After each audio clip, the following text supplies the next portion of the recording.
Welcome back to episode 5 out of 12 on our Altar Oracle statue deck Kickstarter. This time I'm breaking down the solar goddess motif associated with the zodiac sign Leo.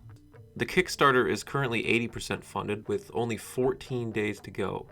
This series of videos is my only real means of advertisement, so please consider using the link in the description to pre-order a copy of the deck. Even a $1 pledge would show that someone is listening.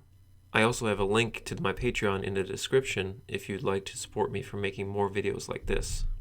Everything we make goes towards making content like this. If you like this sort of thing, thank you. Now, let's get on with the video.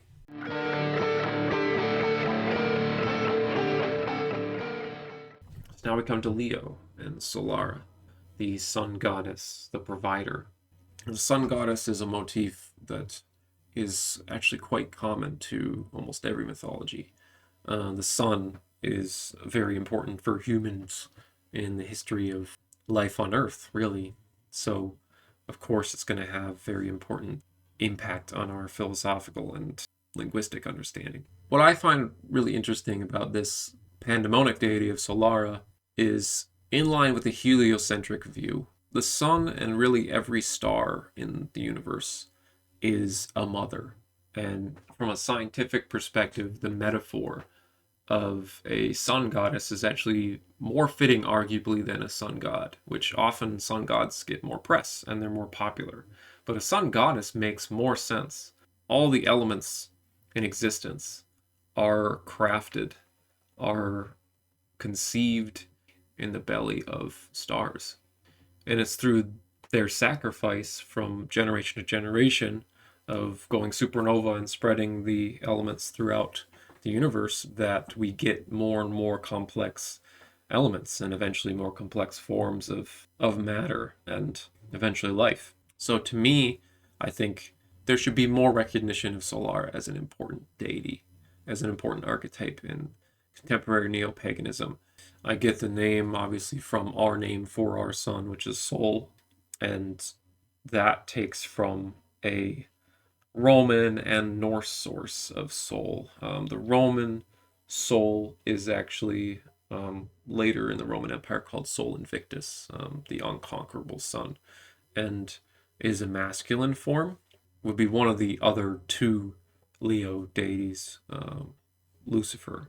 In the Norse system, Sol is a sun goddess who processes around the world every day, who is followed by the moon, her brother, Mani. And Sol, as a name, comes from an Indo-European probable source, with Sehu is the reconstructed Proto-Indo-European. I say Pi there, Proto-Indo-European. And the Baltic states, not including Estonia, since Estonian is more related to Finno-Ugric, Latvian, Lithuanian, and even originally Prussian are all considered Baltic languages and Baltic cultures. And they actually linguistically, especially the Lithuanians, I've noticed, have some of the closest linguistic connections to the original Indo-European people. And I feel like people should study them a lot more. I would be really excited to do a Lithuanian mythology breakdown in this series because they've got some interesting characters there for sure. They've got some cool names too, like pretty catchy names. And Lithuania is so underappreciated also, historically speaking. Sanjna, of course, our name for sun, is the same deity. It's a Germanic deity that passed through us through the Anglo-Saxon roots of English. Tihi is the Chinese sun goddess. And there's an interesting tale of hers. She had 10 crows as sons. And each of them was like its own sun and wreaked havoc on the world, creating, famine, overheating everything. Hao Yi, the great archer, was allowed to shoot down all of the crows and leaving only one to remain as the sun god. We'll find that it's related to many myths and many different stories. Like in the Hindu Ramayana, when Rama takes on the 10-headed wicked king Ravana, a coincidentally raven-like trickster depicted in black with wings. Crows and ravens are both corvids. They tend to be wise and cunning trickster spirits in many legends. Saranyu would be the Vedic Hindu sun goddess, opposite to Surya. We then have Yi and Wala and Bila of different Aboriginal tribes throughout Australia. And the sun goddess is a very important high deity for that pantheon as well.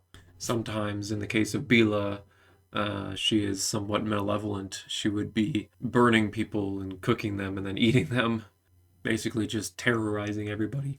I took a break while editing to watch some Star Trek The Next Generation, and just so happened to catch the episode Masks, featuring an alien sun goddess, Musaka, who possesses Data along with other mythological characters. Musaka is described as wrathful, causing drought and thirst. Picard has to channel the moon god, Korgano, in order to put her to sleep and bring about night. Since this culture seems to have gone extinct, one might suggest that their planet was scorched by its own sun, and this mythological metaphor is their way of explaining what might have happened to them. As for Yi, she is actually a creatrix, so she created the universe. She created life and allowed things to grow. And so there's a kind of duality here with the sun quite often, is that too much sun leads to drought and overheating and desertification. Just the right amount of sun leads to growth and new life. Often these are quite benevolent deities, but again, there's the two-sidedness that can also come with it. Then we get to Erina, who is, in my last video, queen of the Hittite pantheon. In that sense, represents the centralizing and kind of unifying force that the sun and that a sun deity has, in line with a heliocentric model of the solar system. This central sun figure being the queen or the king and representing the crown to some extent. I mentioned Ainina, who's a Georgian goddess of light, who might be related to that Erina, and then also kind of related linguistically potentially to this Aini, Irish goddess of light and the summer. Aini, again, kind of related to Anna, or Anan, who is sometimes considered an epithet or another aspect of Danan or Danu, from what we were just talking about with Cancer. One meaning dark and one meaning light. And in this case here, one represented by the moon and the other represented by the sun. And I talked about how in Norse, but it's also true with Wala and Aboriginal and other deities, the sun goddess is flying across the sky, chasing or being chased by the moon god. And that's very common throughout Amerindian mythology as well, like with Melina in the Inuit. Then we have deities like Nepanya, which, opposite of Nepatia, Atya and Anya in Hungarian, refer to a god or goddess in their mythology. Both sun deities in this case, or Biwi or Biv of Sami mythology, so that's up in northern Finland. They're the ones that ranch reindeer. Amaterasu is probably one of the most popular sun deities in the world.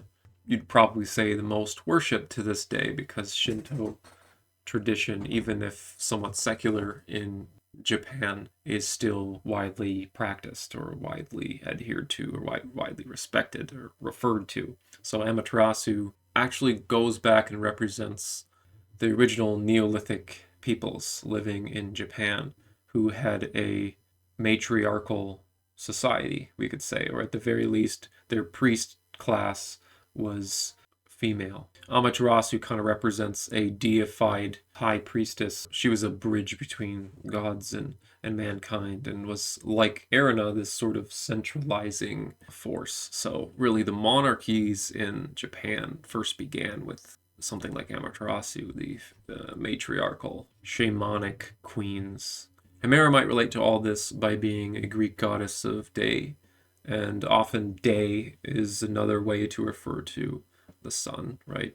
Just light and the day and the sun and summer and warmth. Then we have another old example I wanted to take from the Middle East a little bit, Sapash, which is a Phoenician, Ugaritic, I think, sun goddess, opposite to Shamash, who's a Semitic sun god. So again, often these sun deities they have a male and a female, and often they are wedded to or sister of, even brother of, in terms of Apollo and Artemis, another moon god.